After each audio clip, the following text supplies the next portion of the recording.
Hello dear student, welcome back to my channel SSS study.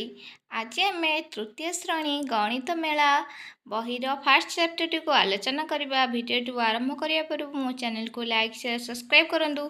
पाखे bell icon को press कर दिंतु video to संपूर्ण देखापी।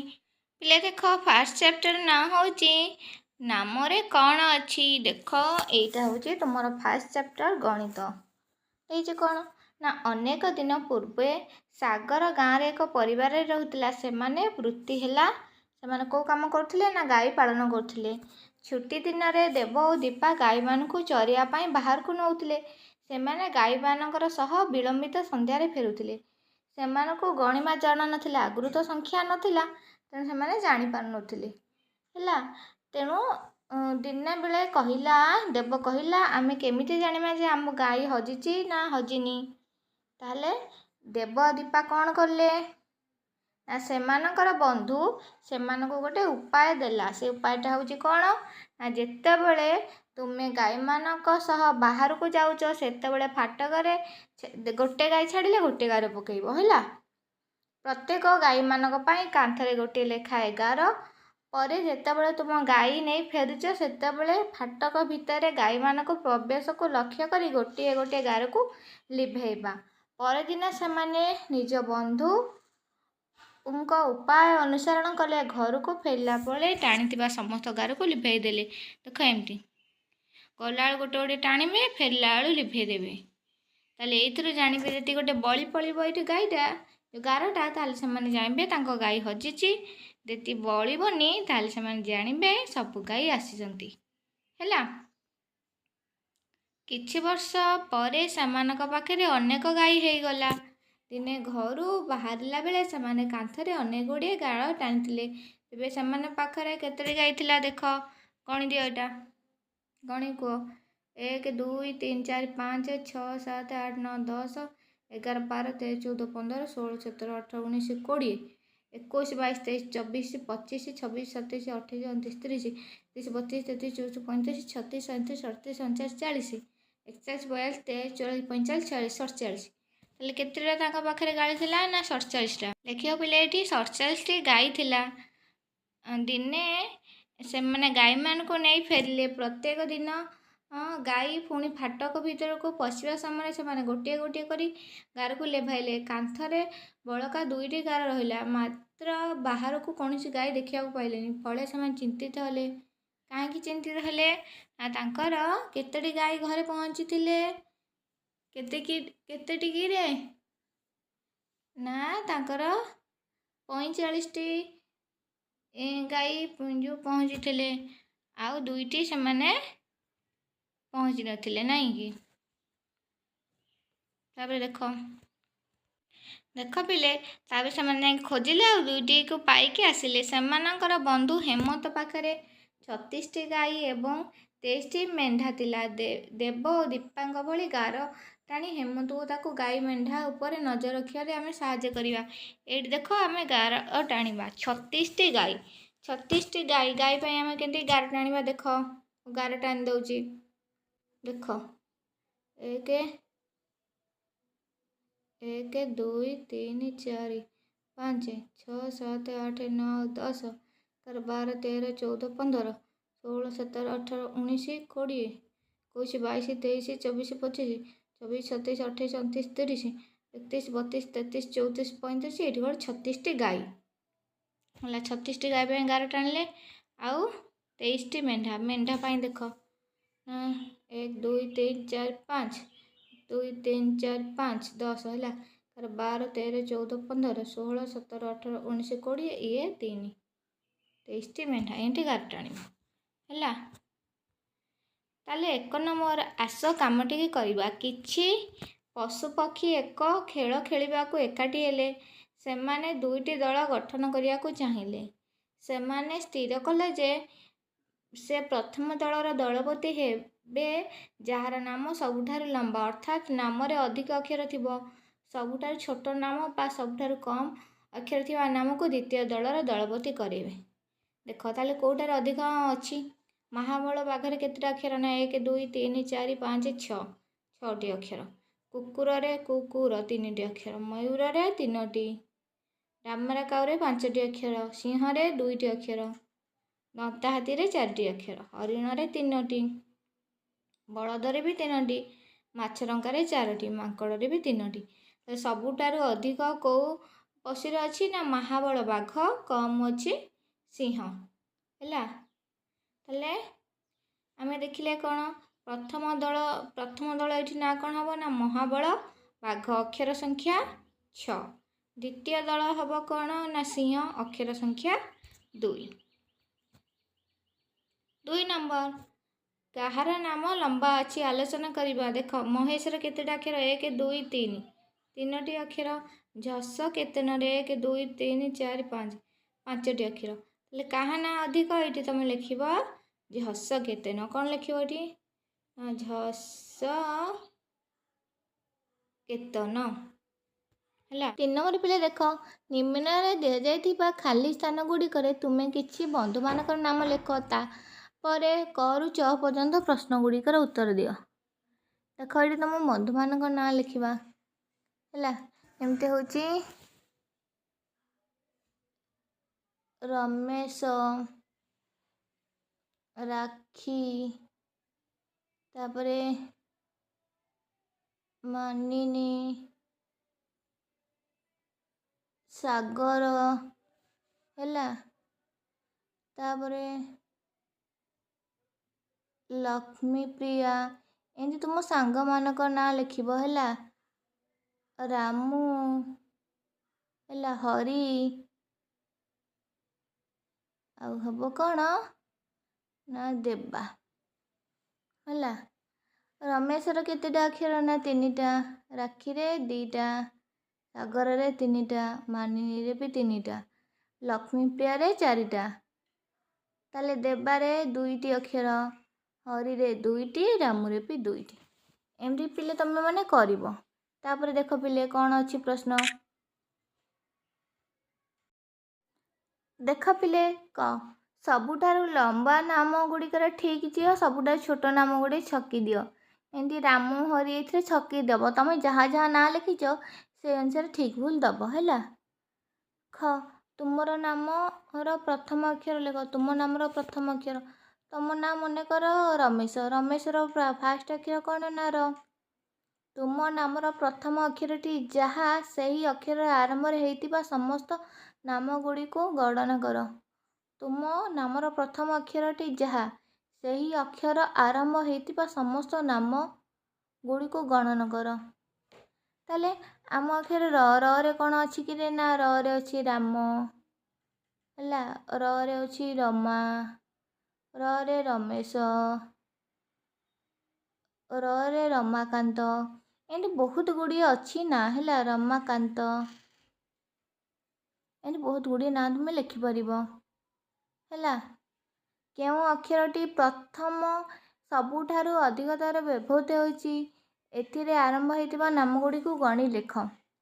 ତାହେଲେ ଆମେ ଯେଉଁ ଅକ୍ଷର ଗୁଡ଼ା ଲେଖିଥିଲେ, ତାହେଲେ ସବୁଠାରୁ ଅଧିକ ବ୍ୟବହାର ହୋଇଛି କ'ଣ କିରେ? ନା ଦେଖ, ସବୁଠାରୁ ଅଧିକ ଥର ବ୍ୟବହାର ହେଇଛି କେଉଁଟା ନା ର। ଦେଖ, ରମେଶ, ରାକ୍ଷୀ, ହରି ସବୁଥିରେ ଅଛି ର ନା ନାହିଁ? ତାହେଲେ ସବୁଠୁ ଅଧିକ ବ୍ୟବହାର ହେଉଛି ନା ର। ଦେଖ ପିଲେ, ଆମେ ଲେଖିଥିବା ଯେଉଁ ଅକ୍ଷର ଗୁଡ଼ିକ ସବୁଠାରୁ ଅଧିକ କେଉଁ ଲେଟର ବ୍ୟବହାର ହୋଇଛି ନା ର। ରରେ କ'ଣ କ'ଣ ନା ଆମେ ଲେଖିଛେ ନା ରରେ ରମେଶ, ରମେଶର 3ଟା ଅକ୍ଷର। ଏମିତି ରାକ୍ଷୀ, ରାକ୍ଷୀରେ 2ଟା ଅକ୍ଷର। ଏମିତି ତୁମେ ଲେଖିବ। ହେଲା, ପିଲେ, ଶେଷ ଅକ୍ଷର ସମାନ ଥିବା ନାମର ଗଣନା କର। ଶେଷ ଅକ୍ଷର ସମାନ, ଯେମିତି ପିଲେ ଦେଖ, ଶେଷ ଅକ୍ଷର ସମାନ ଥିବା। ଦେଖ, ସୋନି ଆଉ ରୋନି, ସୋନିର ଲାଷ୍ଟ ଅକ୍ଷର ନି, ରୋନିର ଲାଷ୍ଟ ଅକ୍ଷର ନି। ତାହେଲେ ସଂଖ୍ୟା କେତେ ନା ସୋନିର 2ଟି ଅକ୍ଷର, ରୋନିରେ ବି ସେଇ 2ଟି ଅକ୍ଷର। ହେଲା, କୌଣସି ନାମର ପ୍ରଥମ ଅକ୍ଷର ହୋଇନଥିଲେ ଆଉ 10ଟି ଅକ୍ଷର ଲେଖ। କୌଣସି ନାମର ପ୍ରଥମ ଅକ୍ଷର ହୋଇନଥିବା ଆଉ 10ଟି ଅକ୍ଷର ଲେଖିବା। ଯେମିତି ଦେଖ, ବହୁତ ଗୁଡ଼ିଏ ନାଁ ଏଠି ତୁମେ ଲେଖିବ। ତୁମ ସାଙ୍ଗସାଥି ଆଉ କେଉଁ ନାଁ ତୁମେ ଜାଣିଛ ଏଠି ଲେଖିବ। 4 ନମ୍ବର ପିଲେ ଦେଖ, ଲିନା ଓ ରାଜୁ ଏହି କାର୍ଡ଼ ବ୍ୟବହାର କରି ନମ୍ବର ତିଆରି କରୁଛନ୍ତି।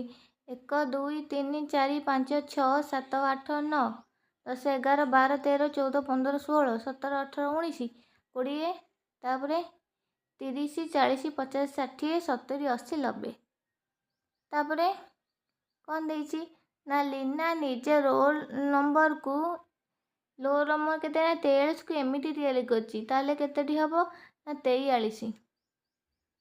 କେତେଟି ଅକ୍ଷର ଅଛି ନା 1 2 3 4 4ଟି ଅକ୍ଷର ଅଛି। ସେମିତି ରାଜୁ ନିଜ ରୋଲ୍ ନମ୍ବର 17କୁ ଏମିତି ତିଆରି କରିଛି 17। 17ରେ କେତୋଟି ଅକ୍ଷର ଅଛି ନା 1 2 3 ଏଠି ଲେଖିବ 3ଟି ଅକ୍ଷର ଅଛି ହେଲା। ସେହିପରି ଉପରେ ଦିଆଯାଇଥିବା ପରି ସଂଖ୍ୟା କାର୍ଡ଼ ବ୍ୟବହାର କରି ତୁମ ରୋଲ୍ ନମ୍ବର ଲେଖ। ପୁସ୍ତକ ଶେଷରେ ନମ୍ବର କାର୍ଡ଼ ଦିଆଯାଇଛି। ଦେଖ ତମ ରୋଲ୍ ନମ୍ବର କେତେ ସ୍କୁଲରେ ହେଇଛି, ମାନେ ତୁମ ରୋଲ୍ ନମ୍ବର ମନେକର ହେଇଛି 4, ରୋଲ୍ ନମ୍ବର ହେଉଛି 4, ଏହାର ନାମ କ'ଣ ହେବ ନା 4 4 4ରେ କେତେଟି ଅକ୍ଷର ଅଛି ନା 4ରେ 2ଟି ଅକ୍ଷର ଅଛି ହେଲା, 2ଟି ଅକ୍ଷର ଅଛି, 2ଟି ଅକ୍ଷର 4 4 2ଟି ଅକ୍ଷର ନା ନାହିଁ।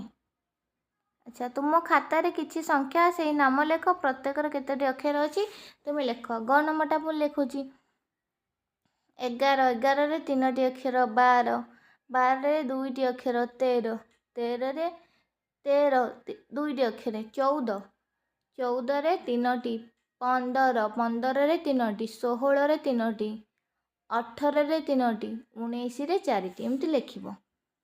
ଆଚ୍ଛା, ରାଜୁ ଲିନା ନମ୍ବର ପରି 3ଟି ଅକ୍ଷର ଅଛି। ତାହେଲେ 1ରୁ 99 ମଧ୍ୟରେ ଥିବା ଅନ୍ୟ ସଂଖ୍ୟା ଲେଖ ଯେଉଁଥିରେ 3ଟି ଅକ୍ଷର ଅଛି। 3ଟି ଅକ୍ଷର କେଉଁଠିକିରେ ଅଛି ନା 18 11 12 ଏମିତି 14 14ରେ 3ଟି ଅକ୍ଷର ଅଛି, 15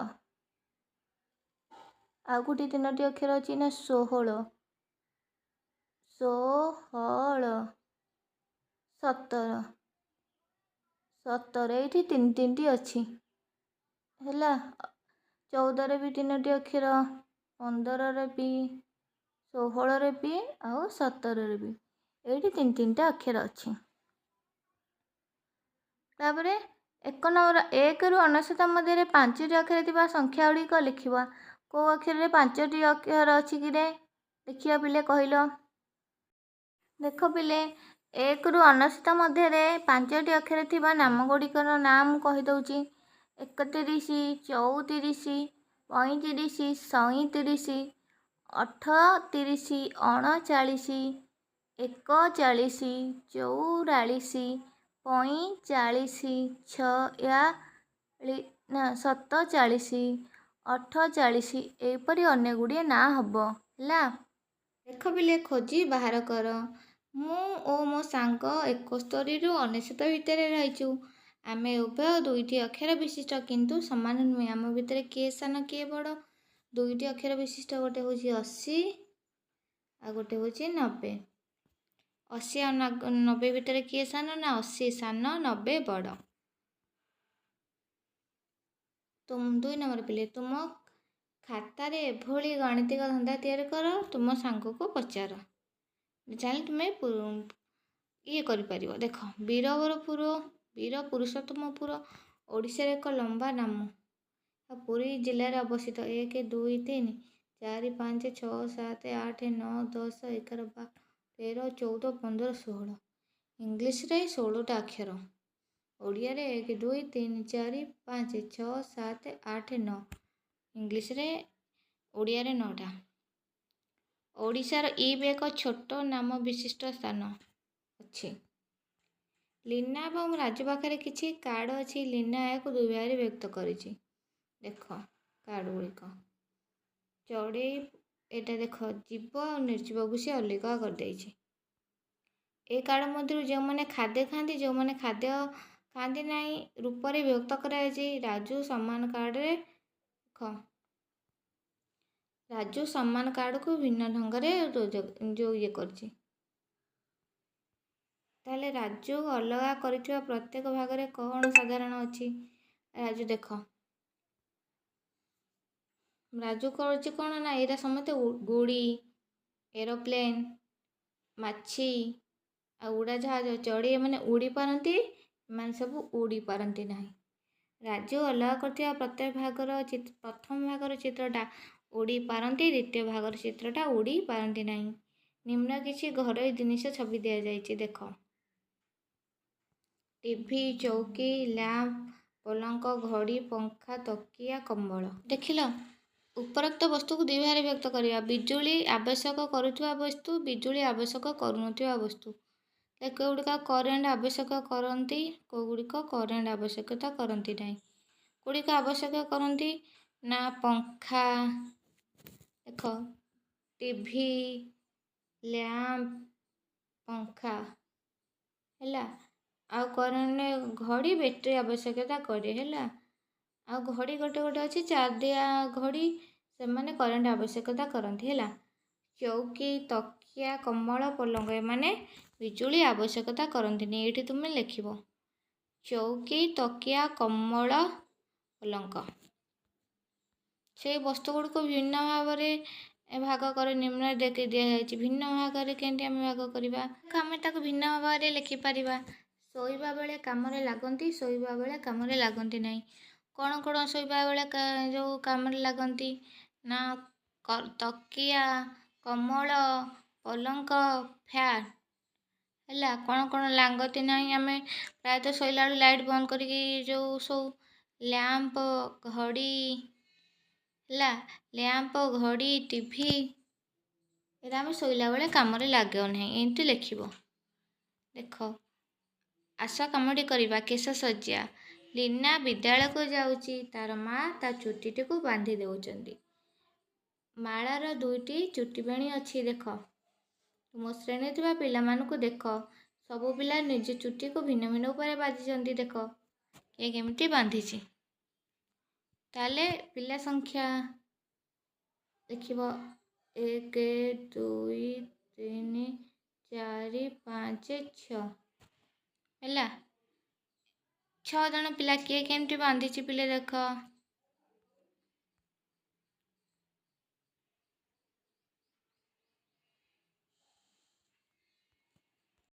ଏଇଟା ତୁମେ କରିବ ହେଲା।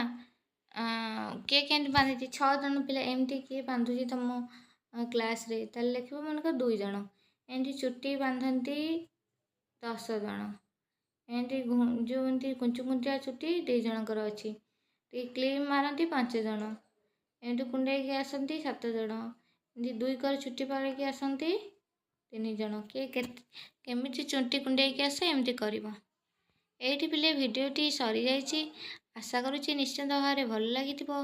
ତେଣୁ ଏ ଭିଡ଼ିଓକୁ ଲାଇକ୍, ସେୟାର, ସବସ୍କ୍ରାଇବ୍ କରିବା ସହିତ ପାଖରେ ଥିବା ବେଲ୍ ଆଇକନ୍କୁ ପ୍ରେସ୍ କରିଦିଅନ୍ତୁ। ଭିଡ଼ିଓଟିକୁ ଶେଷ ପର୍ଯ୍ୟନ୍ତ ଦେଖିଥିବାରୁ ଥ୍ୟାଙ୍କ ୟୁ।